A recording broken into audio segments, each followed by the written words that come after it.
그들은 한국을 잘 모릅니다. 늘 의존적이고 예측 가능한 동맹국이라 생각했죠. 하지만 이젠 그들도 알게 될 겁니다. 한국은 핵을 가지지 않은 나라가 아니라 가질 필요가 없는 나라라는 걸. 미국은 한국의 기술자를 체포했고 한국은 공장을 멈췄습니다. 그 뒤엔 단 하나의 메시지가 있었습니다. 우리도 선택할 수 있습니다. 우리만의 길을. 지금 세계 질서의 무게추가 움직이고 있습니다. 자신들의 고통스러운 역사를 가장 위대한 힘으로 승화시킨 나라. 그 나라는 바로 대한민국입니다. 지금부터 그 놀라운 현장 속으로 들어가 보시죠. 미국에서 날아온 충격적인 이야기 바로 시작합니다. 그리고 지금 어디에서 시청하고 계신지 댓글로 남겨주세요. 여러분의 이야기도 듣고 싶습니다. 그 전에 잠깐 1초 만에 누를 수 있는 좋아요 버튼을 꾹 눌러주시면 영상 제작에 큰 힘이 됩니다. 그럼 바로 사연 시작하겠습니다. 안녕하세요. 제 이름은 리처드 히메네스라고 합니다. 백악관 국가경제위원회에서 오랫동안 미국의 국익을 대변해온 무역협상 전문가입니다. 저에게 세상은 거대한 체스판이었고 다른 나라들은 우리의 전략에 따라 움직이는 말에 불과했습니다. 특히 한국이라는 나라는 더욱 그랬어요.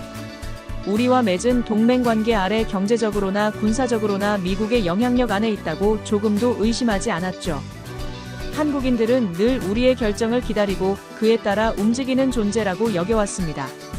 얼마 전 조지아주에 건설 중인 한국 배터리 공장에서 한국인 핵심 기술자 300여 명이 이민법 위반으로 체포되었다는 긴급 보고를 받았을 때도 저는 태연했어요.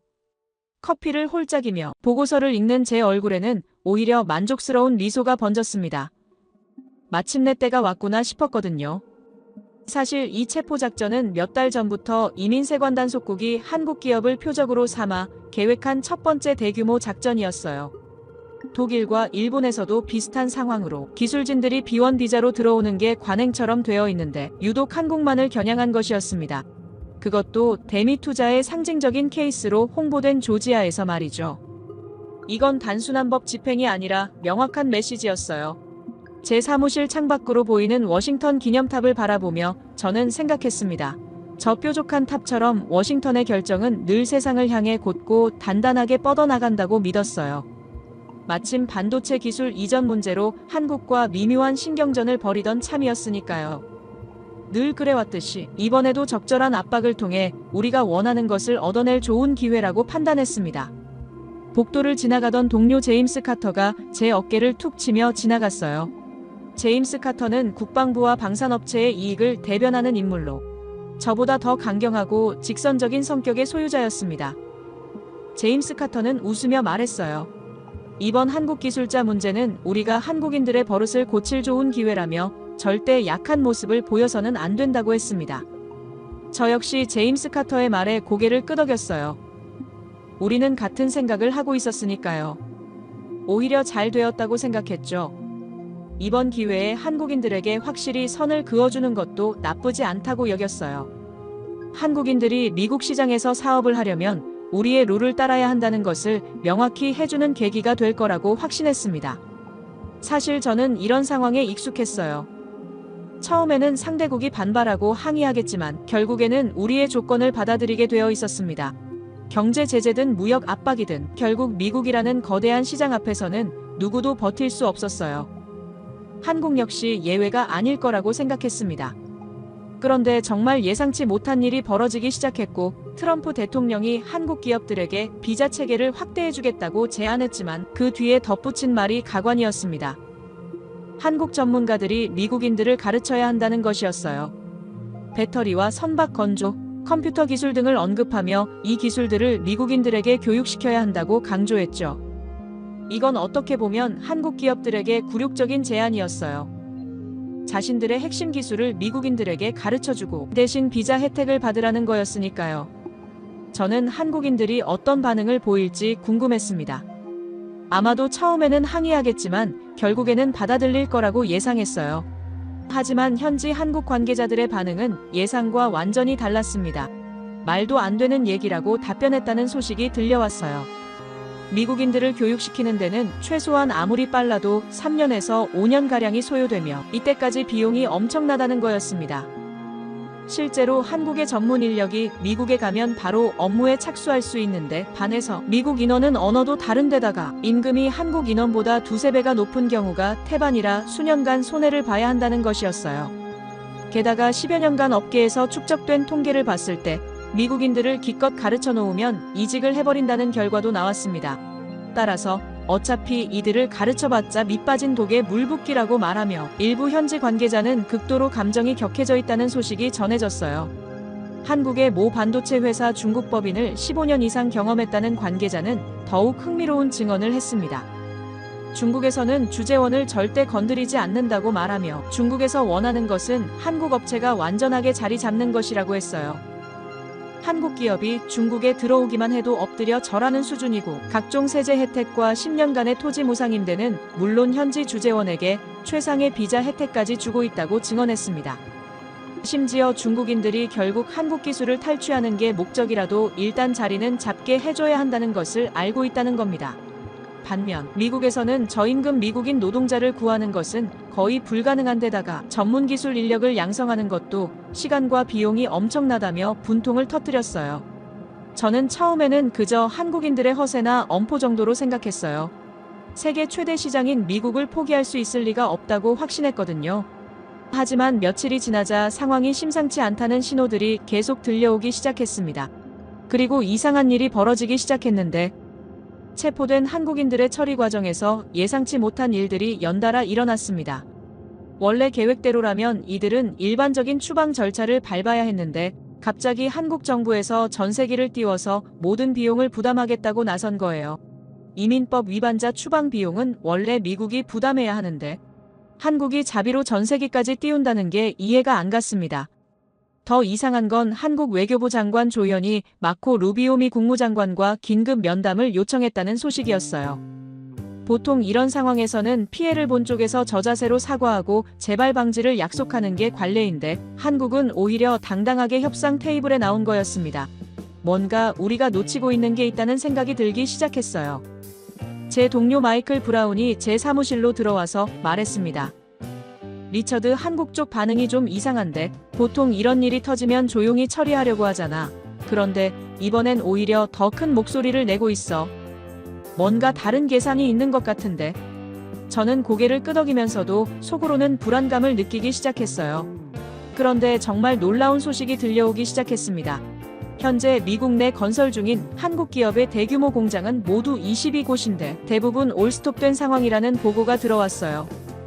이곳에서 B1 비자로 미국에 들어가 업무를 보고 있는 핵심 인력들이 곧바로 업무를 중단하고 귀국길에 오르고 있기 때문이었죠. 또한 현지 하청업체에서도 대부분 인력 파견을 모두 중단해버려서 공장이 멈출 수밖에 없다는 상황이었습니다. 이건 단순한 항의가 아니었어요. 완전한 경제적 보복이었습니다. 한국 기업들이 조지아주 공장 건설을 전면 중단하고 투자금 회수까지 검토하고 있다는 이야기까지 들려왔어요. 저는 처음에는 그저 협상용 엄포일 것이라고 무시했습니다. 세계 최대 시장인 미국을 포기하겠다는 것이 말이 되지 않는다고 생각했으니까요. 하지만 며칠 뒤 더욱 당황스러운 소식이 들려왔어요. 트럼프 대통령이 직접 개입했다는 것이었습니다. 정부 고위 관계자에 따르면 트럼프 대통령이 구금된 한국인들이 재입국해 공장에서 일하는데 아무런 문제가 없게 하라고 지시했다는 거였어요. 구금 기록이나 불법 체류, 기록 등이 시스템에 남지 않도록 하라는 것이었습니다. 이건 전례가 없는 일이었어요. 대통령이 직접 나서서 이민법 위반자들의 기록을 지우라고 지시한다는 게 말이 되나요? 더 놀라운 건 수갑 착용 문제였습니다. 원래 이민세관 단속국은 원칙에 따라 구금된 한국인들에게 애틀랜타 공항으로 이동하는 동안 수갑을 채워야 한다고 주장했는데 트럼프 대통령이 수갑을 채우지 말라고 직접 지시했다는 거예요. 이로 인해 출발이 지연되기까지 했다고 했습니다. 그리고 한국 외교부 장관과 마코 루비오 국무장관의 회동에서는 한미 양국이 워킹그룹을 통해 대미 투자 기업들의 비자 문제도 논의하기로 결정됐다고 했어요. 트럼프 대통령의 지시로 새로 투자하는 기업들의 공장을 위해서 비자를 만들자고 해서 한미 간 워킹그룹도 만들기로 했다는 것이었습니다. 저는 이 모든 상황이 이해가 안 갔어요. 왜 트럼프 대통령이 갑자기 한국에 이렇게 유화적인 태도를 보이는 걸까요? 분명히 처음에는 한국을 압박하려는 의도였는데 왜 갑자기 태도가 바뀐 걸까요? 뭔가 우리가 모르는 배경이 있다는 생각이 들기 시작했습니다. 그리고 일주일 뒤 제 책상 위에 놓인 한 장의 보고서는 저의 생각을 송두리째 뒤흔들었어요. 한국의 한 경제연구소에서 작성했다는 그 보고서의 내용은 충격적이었습니다. 보고서는 냉정한 숫자들로 가득 차 있었죠. 미국 현지 공장의 높은 인건비, 예측 불가능한 정책 변화에 따른 위험 부담, 그리고 각종 규제와 노조 문제까지 모두 비용으로 계산해 놓았어요. 미국 반도체 산업협회에 따르면 한국에서 10년간 반도체 회사를 운용하는 비용은 70인데 미국은 100이라는 것이었습니다. 따라서 트럼프 정부가 한국에 부과한 상호관세 25%를 내는 게 오히려 싸다는 것이죠. 산술적으로 미국에서 10년간 회사를 운영하는 비용이 한국보다 28%가 비싸기 때문으로 알려졌어요. 게다가 문제는 노조 문제와 기타 자잘한 문제로 한국 기업이 부담할 잠재적인 비용이 훨씬 늘어난다고 했습니다. 협회에 따르면 한국 기업은 미국에서 최대 47%가량을 한국에서 생산하는 것보다 추가 부담할 수 있다고 전했어요. 여기에 각종 세제는 갈수록 한국에 불리하게 작용할 것이며 미국 노동자 비율은 더 늘어나 임금도 기하급수적으로 늘어날 전망이었습니다. 그리고 그 옆에는 한국에서 직접 제품을 생산해 미국에 수출할 경우 발생하는 25%의 관세를 더한 비용이 나란히 적혀 있었어요. 믿을 수 없게도 결론은 후자가 더 저렴하고 안정적이라는 것이었습니다. 보고서의 마지막 문장은 제 심장을 서늘하게 만들었어요. 미국 투자는 더 이상 기회가 아닌 관리해야 할 위험 요인이라고 명시되어 있었죠. 결국 이러한 말도 안 되는 환경 가운데 한국 대기업들은 이제 최종 단계까지 고려하고 있다고 했는데요. 실제로 업계에서는 아무리 생각해봐도 관세 맞고 한국에서 수출하는 게 맞다는 의견이 제기되고 있다고 했습니다. 기존 미국 공장 부지나 이런 것들은 손실로 잡고 적당하게 진행하는 걸로 방향을 틀면 된다는 겁니다. 완전 투자를 접는다기보다는 나중에 환경이 좋아지면 조금씩 투자를 늘리는 방향으로 돌린다는 이야기였어요. 그리고 그 비용을 한국이나 제3국에 필요한 곳에 투자하면서 상황을 지켜보는 게 적어도 향후 10년간은 합리적이라고 보는 거였죠. 그 순간 저는 거대한 망치로 머리를 한 대 맞은 것 같았습니다. 제가 평생을 바쳐 구축해온 압박과 굴복이라는 협상의 공식이 처음으로 깨지는 순간이었어요. 한국인들은 더 이상 우리의 선처를 구하는 약한 존재가 아니었습니다. 오히려 우리와의 관계를 비용과 이익의 관점에서 냉정하게 계산하고 가치가 없다고 판단되면 언제든 돌아설 수 있는 독립적인 존재가 되어 있었어요.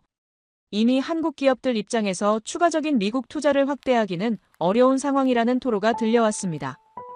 이미 현대차 그룹은 2028년까지 4년간 210억 달러, 약 30조 원에 달하는 투자 계획을 발표했으며 SK그룹 회장 역시 미국에 투자하는 게 유리해지면 투자를 안 할 이유는 없다고 하면서도 지금까지도 한국은 상당히 많이 미국에 투자를 해왔고 지금 가장 많이 투자하는 것도 미국이라고 설명하며 침착하게 대응할 필요가 있다는 견해를 보였어요. 결정적으로 기업들이 대규모 추가 투자에 고심하는 데는 단순히 투자 여력의 문제만 있는 것이 아니었습니다. 트럼프 시대의 예측 불가능성과 함께 바이든 정부에 이어 일관성 없는 정책 기조가 이어지면서 미국 정부의 약속을 믿기 어렵다는 인식이 세계 전반에 퍼지고 있기 때문으로 전해지고 있었어요. 밥 먹듯 약속을 어기는 분위기는 기업들에게 투자 결정에 가장 큰 불안 요소로 작용해버린 것이죠. 앞서 논의되었듯 최근 트럼프는 베트남과의 관세 협상에서 실무진이 합의한 내용을 일방적으로 뒤집어 20% 관세를 부과하며 예측 불가능성의 대명사가 되었고 이는 미국 정치계에서도 비난받았습니다. 저는 곧장 은퇴하신 스승이자 과거 주한 대사를 역임했던 로버트 존슨 대사에게 전화를 걸었어요. 로버트 존슨 대사는 워싱턴에서 몇 안 되게 제가 존경하는 인물이었습니다. 수화기 너머로 들려오는 로버트 존슨 대사의 목소리는 낮고 차분했어요. 로버트 존슨 대사는 제가 보낸 보고서를 이미 읽어보았다며 그것이 놀라운 일이 아니라고 말했습니다. 오히려 우리가 너무 오랫동안 현실을 외면해왔을 뿐이라는 말이었어요. 로버트 존슨 대사는 한국이라는 나라가 지난 수십 년간 어떻게 변해왔는지, 우리가 한국인들을 얼마나 낡은 시각으로 보고 있었는지에 대해 조용히 설명했습니다. 그리고 마지막에 이런 말을 덧붙였어요. 한국인들은 수천 년의 세월 동안 강대국들 사이에서 살아남는 법을 터득한 민족이라는 것을 한국인들의 침묵을 나약함으로 착각해서는 안 된다는 말이었습니다. 로버트 존슨 대사와의 통화는 저를 더욱 깊은 혼란에 빠뜨렸어요. 그저 경제적인 문제라고 생각했던 것이 어쩌면 제가 전혀 이해하지 못하는 더 깊고 근본적인 차원의 문제일지도 모른다는 생각이 들었기 때문입니다. 그리고 며칠 뒤 제 혼란을 증폭시키는 결정적인 사건이 터졌어요. 국방부 최고 위층에서나 돌려본다는 극비 보고서의 일부 내용이 언론에 유출된 것입니다. 그 내용은 워싱턴 전체를 발칵 뒤집어 놓았죠. 미 국방부의 가장 신뢰받는 전략가인 조나단 스미스가 이제 한국의 독자적인 핵무장 가능성을 미국의 전략적 선택지 중 하나로 고려해야 할 때라고 주장했다는 것이었습니다. 심지어 한미연합사의 핵심인 전시작전 통제권 역시 조속히 한국에 넘겨주어야 지역 안정에 도움이 된다는 충격적인 내용까지 포함되어 있었어요. 온몸의 피가 차갑게 식는 기분이었습니다. 이것은 단순히 한 전문가의 의견이 아니었어요. 70년간 이어져 온 동맹의 근본적인 패러다임을 바꾸는 지각 변동과도 같은 선언이었습니다.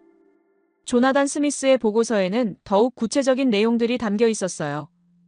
한국은 2025년 현재 세계에서 가장 강력한 군대를 보유하고 있으며 현 시점에서 미국이 믿을 수 있는 최고의 동맹국이라고 명시되어 있었습니다.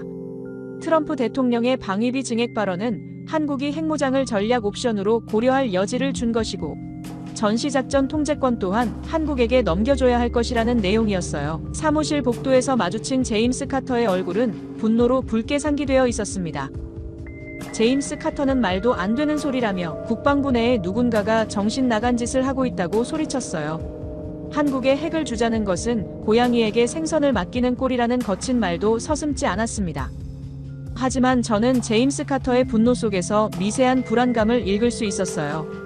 제임스 카터 역시 이 모든 사건의 배후에 우리가 이해하지 못하는 거대한 변화가 있다는 것을 본능적으로 느끼고 있었던 것입니다. 분노는 종종 두려움의 다른 이름이니까요. 그날 밤 저는 아무도 없는 사무실에 홀로 남아 불을 밝혔어요. 더 이상은 안 됐습니다. 제가 직접 확인해야만 했죠. 지난 30년간 제가 쌓아온 모든 경험과 지식 그리고 제가 가진 모든 접근 권한을 이용해서 한국이라는 나라의 진짜 모습을 파헤쳐 보기로 결심했습니다. 제가 마주하게 될 진실이 무엇이든 더 이상은 외면하지 않기로 다짐했어요. 어두운 화면에 보안 등급을 입력하자 그동안 제가 외면해왔던 한국에 대한 최신 정보들이 쏟아져 나오기 시작했습니다. 야근을 자주 하는 저였지만 이날 밤만큼은 달랐어요. 무언가 중요한 진실과 마주할 것 같은 예감이 들었거든요. 먼저 조나단 스미스의 보고서 원본을 찾아봤습니다. 제가 읽을 수 있는 권한이 있는지 확인해보니 다행히 접근이 가능했어요. 보고서의 제목부터가 압도적이었습니다. 대한민국 중심의 동북아시아 신질서 구축 방안이라고 되어 있었죠. 보고서를 읽어가면서 저는 점점 더 놀라게 되었어요. 조나선 스미스는 단순히 한국의 핵무장을 제안한 게 아니었습니다. 한국을 중심으로 한 완전히 새로운 동북아시아 질서를 제안하고 있었어요. 그에 따르면 한국은 이미 중국을 견제할 수 있는 유일한 동맹국이 되었으며 일본보다도 훨씬 신뢰할 수 있는 파트너라는 것이었습니다. 보고서에는 구체적인 근거들이 나열되어 있었어요. 한국의 군사력 평가에서 시작해서 경제적 영향력, 기술적 독립성까지 모든 분야에서 한국이 이미 독자적인 지위를 확보했다는 분석이었습니다. 특히 인상적이었던 건 한국의 방산 수출 현황에 대한 부분이었어요. 글로벌 파이어파워 순위에서 한국이 세계 5위라는 것도 놀라웠지만 더 놀라운 건 방산 수출 규모였습니다. 2025년 기준으로 1,400억 달러를 넘어섰다는 거였어요. 불과 10년 전만 해도 20억 달러 수준이었는데 70배가 늘어난 거였습니다. 보고서에는 구체적인 수출 현황도 나와 있었어요. 이건 단순한 무기 판매가 아니었습니다. 완전한 군사동맹 수준이었어요. 특히 폴란드의 경우는 한국 무기로 거의 완전히 재무장하는 수준이었습니다. 이는 한국이 나토 회원국과 실질적인 군사 협력 관계를 구축했다는 의미였어요. 더 놀라운 건 이 모든 무기들이 나토 표준에 맞춰져 있다는 것이었습니다. 즉, 한국이 단순히 무기를 파는 게 아니라 서방 동맹국들과의 호환성을 염두에 두고 전략적으로 접근하고 있다는 거였어요. 이는 한국이 글로벌 군사 협력의 핵심 축이 되고 있다는 것을 의미했습니다. 그 다음으로 찾아본 건 KF-21 전투기에 대한 자료였어요. 조나단 스미스의 보고서에서 이 전투기를 4.5 세대 전투기라고 평가했는데 정말 그런지 확인해보고 싶었거든요. 기술 사양을 보니 정말 놀라웠습니다.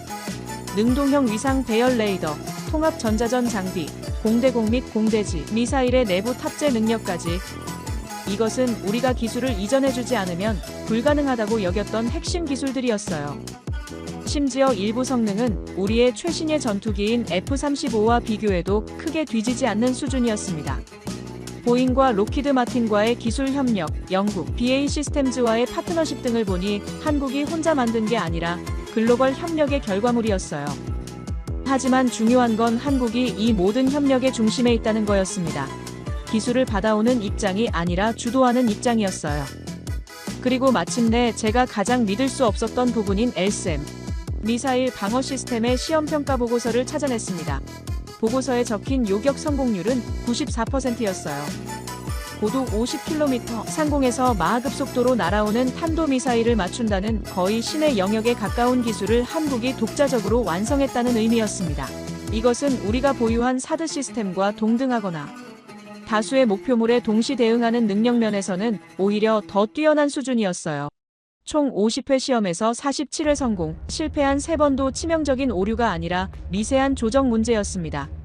더 놀라운 건 LSAM의 다중 표적 대응 능력이었어요. 동시에 6개 표적을 추적하고 요격할 수 있다고 나와 있었습니다. 이건 북한의 다중 미사일 공격은 물론이고 어떤 외부 위협에도 충분히 대응할 수 있는 수준이었어요.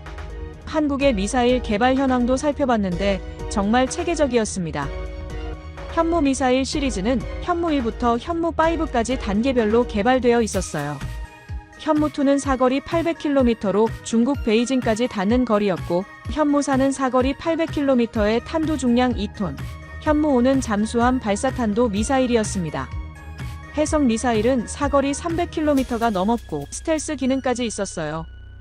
이 정도면 중국이나 일본 해군에게도 충분한 위협이 될 수 있는 수준이었습니다. 그런데 이 모든 무기들의 공통점은 순수 한국 기술로 개발되었다는 것이었어요. 저는 이 순간 깨달았습니다. 조나단 스미스의 보고서가 결코 과장이 아니라는 것을. 한국은 정말로 우리와 대등한 수준의 군사 강국이 되어 있었어요. 아니, 어떤 면에서는 우리를 뛰어넘고 있을지도 모른다는 생각까지 들었습니다. 저는 떨리는 손으로 제가 15년 전에 작성했던 동아시아 군사 균형 보고서를 찾아봤습니다. 거기에는 이렇게 적혀 있었어요. 한국의 방위 산업은 내수용에 그치며 핵심 기술은 대부분 미국에 의존하고 있다. 한국군의 독자적 작전 수행 능력은 제한적이다. 미군과의 연합작전 체계에서 최적의 효과를 발휘할 수 있는 구조이다. 저는 부끄러움에 얼굴이 화끈거렸습니다. 제가 얼마나 현실과 동떨어진 과거에 살고 있었는지 깨닫는 순간이었어요. 15년 전의 평가와 현재의 현실 사이에는 천지 차이가 있었습니다. 한국은 더 이상 미국에 의존하는 나라가 아니었어요. 그 다음으로 확인해 본 건 한국의 원자력 기술 수준이었습니다. 조나단 스미스의 보고서에서 한국의 핵무장 능력을 언급했는데 정말 그럴 만한 기술적 기반이 있는지 확인해 보고 싶었거든요. 자료를 보니 정말 놀라웠어요. 한국은 이미 고도의 원자력 기술을 보유하고 있었습니다. 원자력 발전소 23기를 운영하고 있고 한국형 원전인 APR-1400을 해외에 수출하기까지 했어요. 아랍에미리트의 바라카 원전이 바로 한국 기술로 건설된 거였습니다. 한국원자력연구원도 있었고 핵연료 가공 기술도 보유하고 있었어요. 기술적으로는 충분히 핵무장이 가능한 상황이었습니다.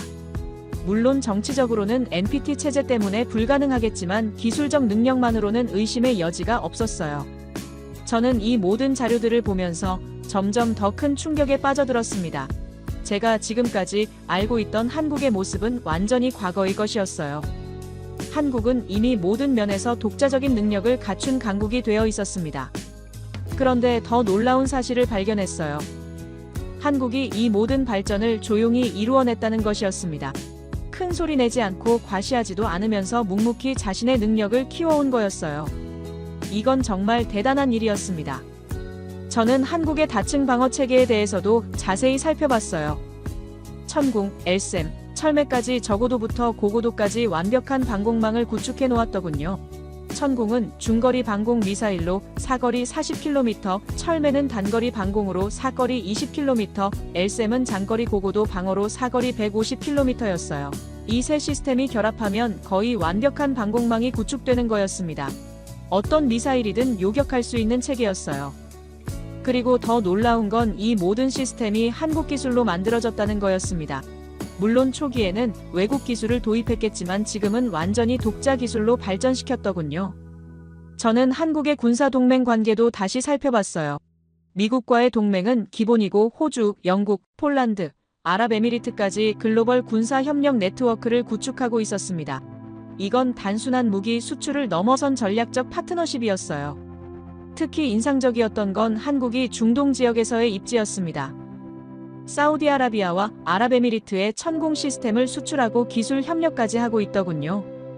이는 한국이 단순한 무기 공급국이 아니라 안보 파트너로 인정받고 있다는 뜻이었어요. 아랍에미리트와의 계약을 자세히 보니 더욱 놀라웠습니다.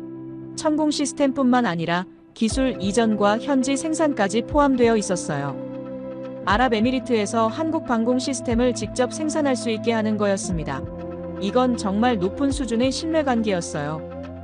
핵심 군사 기술을 이전한다는 건 보통 일이 아니거든요. 저는 의자에 깊숙이 몸을 기댄 채 눈을 감았어요. 제가 본 것은 단순한 무기의 발전이 아니었습니다. 그것은 한 나라의 독자적인 정신이 만들어낸 경이로운 결과물이었죠. 우리가 한국인들을 통제하고 관리해야 할 대상으로 여기는 동안 그들은 침묵 속에서 스스로를 지킬 수 있는 힘을 그 누구에게도 의존하지 않아도 되는 완벽한 능력을 갖추어 나가고 있었던 것입니다. 저는 마침내 인정할 수밖에 없었습니다. 한국은 우리가 생각하는 것보다 훨씬 앞서 나가고 있었어요. 기술적으로도 전략적으로도 말이죠. 그리고 가장 인상적이었던 건 한국의 접근 방식이었습니다. 소리내지 않고 조용히 준비했다는 거였어요. 과시하지도 않고 자랑하지도 않고 그냥 묵묵히 해야 할 일을 해낸 거였습니다. 저는 그제야 조나단 스미스의 보고서가 왜 그렇게 단호했는지 이해할 수 있었어요. 한국의 핵무장을 전략 옵션으로 고려해야 한다는 것도, 전시작전권을 넘겨야 한다는 것도 이 모든 게 감정적 판단이 아니라 냉철한 현실 분석에 근거한 거였습니다. 한국은 이미 준비가 다 되어 있었어요. 우리가 인정하든 인정하지 않든 그들은 독자적으로 움직일 수 있는 능력을 갖춘 거죠. 그렇다면 우리가 할 일은 이 현실을 받아들이고 새로운 관계를 정립하는 것뿐이었어요. 새벽 3시가 넘어서야 저는 컴퓨터를 껐습니다. 머릿속이 너무 복잡했어요. 30년간 쌓아온 제 지식과 경험이 하루밤 사이에 완전히 뒤바뀐 기분이었거든요. 집으로 돌아가는 길에 저는 혼자 중얼거렸습니다. 나는 정말 한국을 몰랐구나. 아니, 알려고 하지 않았구나. 한국인들이 이렇게 변화하고 발전하는 동안 나는 과거에 머물러 있었구나. 그날 저는 한 가지 결심을 했습니다. 이제는 더 이상 과거의 관점으로 한국을 바라보지 않겠다고 말이에요. 한국인들이 보여준 변화와 발전을 있는 그대로 인정하겠다고 다짐했습니다.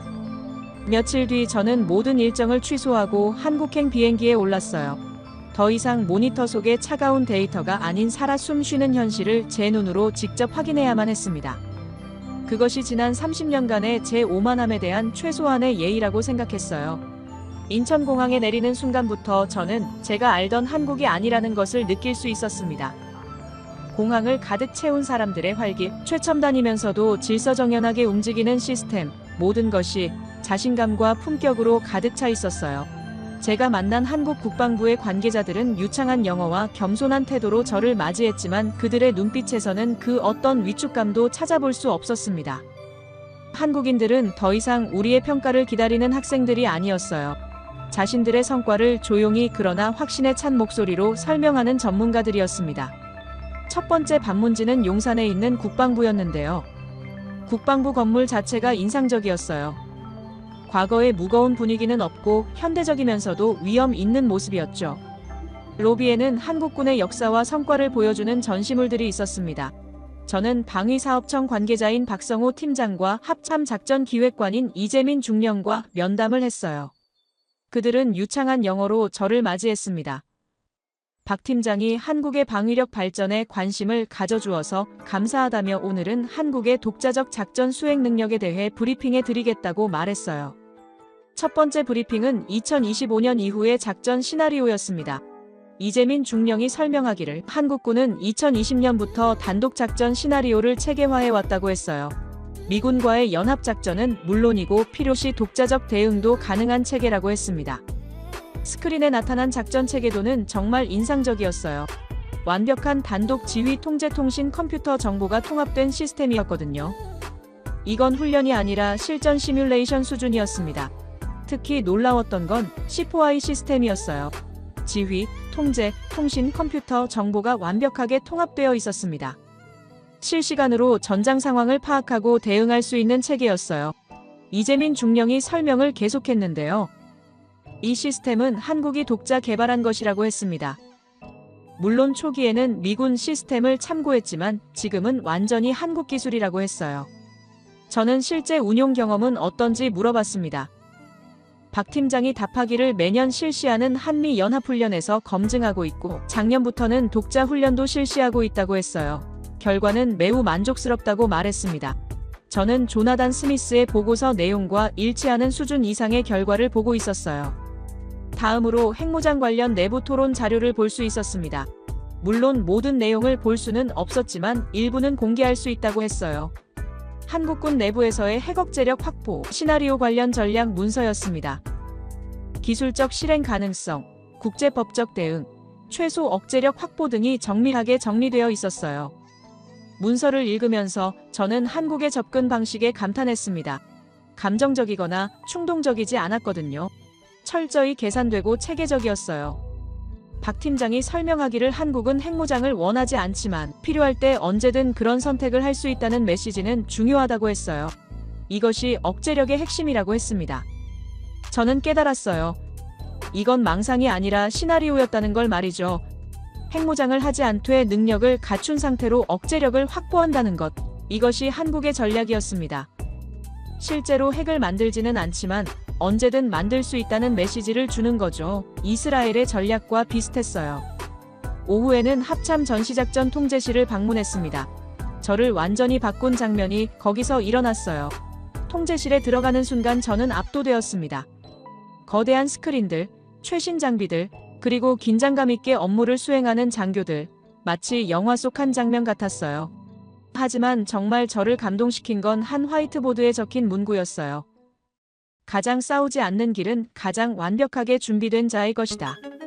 저는 말없이 서서 수첩을 꺼내 그대로 옮겨 적었습니다. 이 한 문장이 한국의 철학을 보여주고 있었거든요. 전쟁을 원하지 않기 때문에 완벽하게 준비한다. 평화를 지키기 위해 강해진다. 이것이 한국이 추구하는 가치였어요. 이재민 중령이 제 표정을 보고 말했어요. 인상 깊으셨나 보다며 이 문구는 한국 합참의 모토라고 했습니다. 저는 누가 만든 문구인지 물어봤어요. 선인들의 지혜를 바탕으로 한국군이 만든 거라고 했습니다. 한국군의 철학을 담은 거라고 했어요. 통제센터 내부를 둘러보면서 저는 또 놀랐습니다. 전자전, 작전 기획, 드론 통제의 실시간 통합 화면까지 모든 게 최신 기술로 구축되어 있었어요. 특히 인상적이었던 건 작전 지휘 체계였습니다. 미군과의 연합 작전 모드와 독자 작전 모드가 완벽하게 분리되어 있었어요. 필요에 따라 즉시 전환할 수 있는 구조였죠. 담당 장교가 설명하기를 한국군은 연합 작전을 선호하지만 독자 작전도 충분히 가능하다고 했어요. 이는 상황에 따른 선택의 문제이지 능력의 문제가 아니라고 했습니다. 저는 이 말에서 한국인들의 자신감을 느꼈어요. 겸손하지만 확신에 찬 자신감이었습니다. 다음 날에는 경기도에 있는 한국항공우주산업을 방문했습니다. KF-21 전투기를 직접 보는 게 목적이었어요. 공장에 도착해서 실제 KF-21을 보는 순간 저는 말을 잃었습니다. 정말 아름다운 전투기였어요. 세련된 디자인과 첨단 기술이 조화를 이루고 있었죠. 기술자가 설명해줬는데요. 이 전투기는 100% 한국 기술로 만들어진 건 아니지만 핵심 기술은 한국이 보유하고 있다고 했어요. 그리고 계속 발전시켜 나가고 있다고 했습니다. 실제로 조종석에 앉아볼 기회도 있었어요. 첨단 계기판과 직관적인 조작 시스템이 정말 인상적이었습니다. 기술자가 자랑스럽게 말했어요. 이 전투기는 한국의 미래라고 했습니다. 단순히 비행기를 만드는 게 아니라 한국의 기술 주권을 지키는 거라고 했어요. 셋째 날에는 대전의 국방과학연구소를 방문했습니다. LSAM과 다른 미사일 시스템들을 볼 수 있었어요. 연구소 로비에는 한국이 개발한 무기들의 모형이 전시되어 있었습니다. 현무 시리즈, 천궁, 해성, 철매 등 정말 다양한 무기들이었어요. 연구원이 설명했는데요. 한국은 외국 기술을 베끼지 않는다고 했습니다. 한국만의 독창적인 기술을 개발하는 게 목표라고 했어요. 때로는 외국 것보다 더 나은 성능을 내기도 한다고 했습니다. LSAM의 실제 모습을 보니 정말 거대했어요. 하지만 그 크기만큼이나 정교한 기술이 집약되어 있었습니다. 연구원이 자세히 설명해 줬는데요. 이 시스템은 고도 50km까지의 목표물을 요격할 수 있다고 했어요. 성공률은 94% 이상이며 세계 최고 수준이라고 자부한다고 했습니다. 비행기에 오르면서 저는 마지막으로 메모했습니다. 이건 보고서가 아니었다. 군사 철학이었다.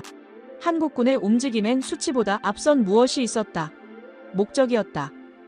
그 화이트보드 문구 하나가 30년간의 내 사고를 꺾었다. 우리가 준비되지 않은 사이 한국인들은 이미 다 준비해놓고 있었다.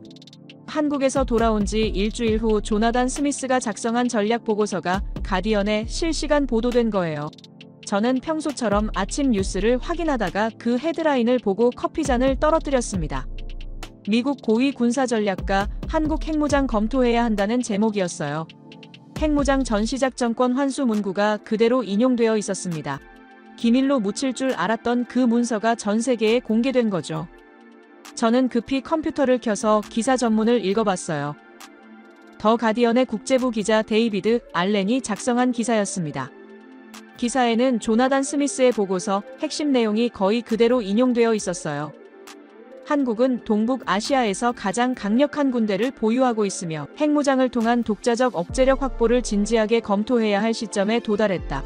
전시 작전 통제권에 조속한 한국 이관이 지역 안정에 도움이 될 것이라는 내용이었어요. 전 세계가 충격에 빠졌습니다.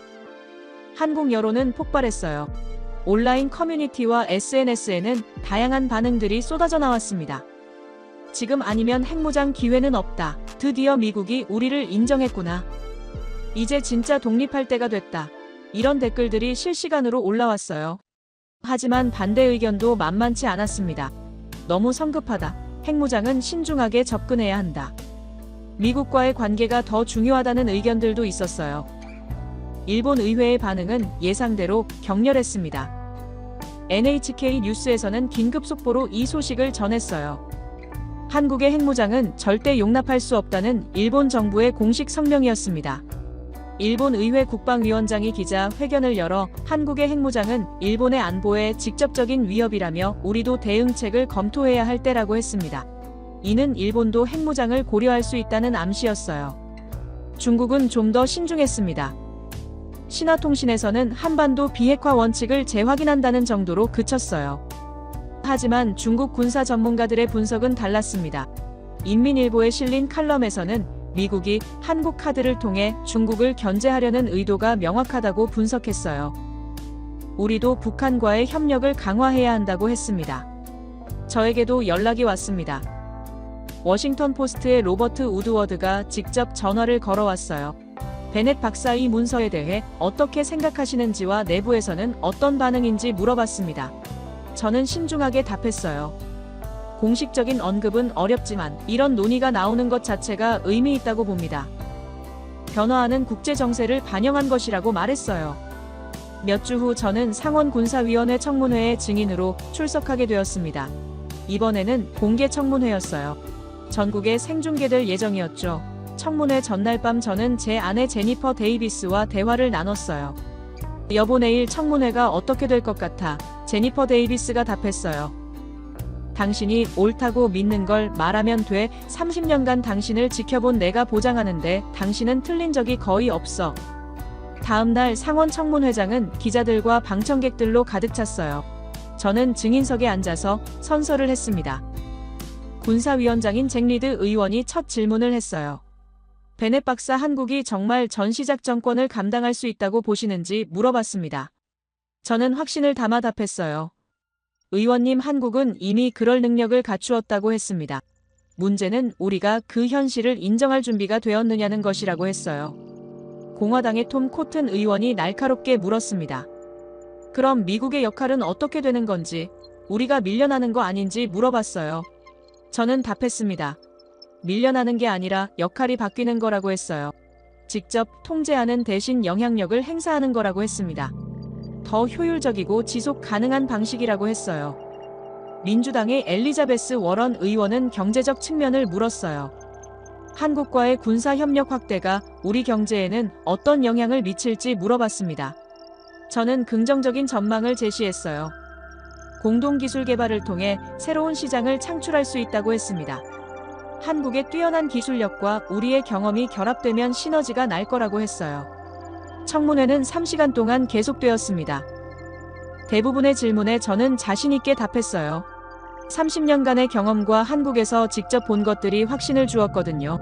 청문회가 끝난 후 여러 의원들이 저에게 감사 인사를 했어요.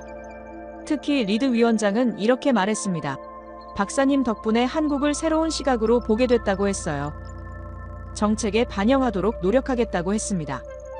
청문회 방송을 본 국민들의 반응도 전반적으로 긍정적이었어요. 여론조사 결과 67%가 한국과의 협력 강화에 찬성했습니다. 한 달 후 놀라운 일이 벌어졌어요. 미국은 한국을 지역 안정의 핵심 파트너로 인정한다고 했어요. 양국 관계를 동등한 파트너십으로 발전시켜 나갈 것이라고 했습니다. 저는 이 모든 변화를 지켜보며 뿌듯했어요. 작은 용기가 큰 변화를 만들어낸 거니까요. 제 동료들도 축하해줬어요. 당신 덕분에 우리 모두 눈을 뜨게 됐다고 했습니다. 그리고 무엇보다 중요한 건 이제 한국이 당당하게 자신의 목소리를 낼 수 있게 되었다는 것이었습니다. 더 이상 누군가의 그늘에 숨어 있지 않아도 되는 거죠. 저는 이제 확신합니다. 우리는 세계를 재설계해야 해요. 그리고 한국은 그 중심이 되어야 합니다. 이것이 제 오랜 경험을 통해 내린 결론입니다. 한국이라는 나라가 보여준 조용한 혁신과 묵묵한 준비 정신이 전 세계의 새로운 패러다임을 제시하고 있다고 생각해요. 앞으로도 한국이 세계 평화와 안정에 더욱 큰 기여를 하는 나라가 되기를 바랍니다. 제 이야기를 끝까지 들어주셔서 감사합니다. 모두 안녕히 계세요.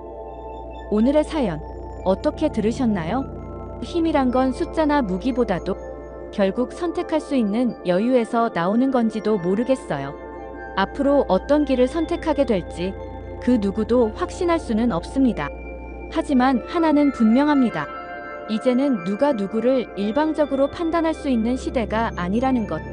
여러분의 생각은 어떠신가요? 아래 댓글에 남겨주세요. 그리고 감동적인 사연을 주변 사람들과 공유하고 함께 이야기 나눠보세요. 마지막으로 1초밖에 걸리지 않는 구독과 좋아요, 알림 설정은 영상 제작에 큰 힘이 됩니다. 지금까지 감동을 담아 여러분께 진심을 전하는 감동담기였습니다. 오늘 하루도 행복한 하루 보내세요.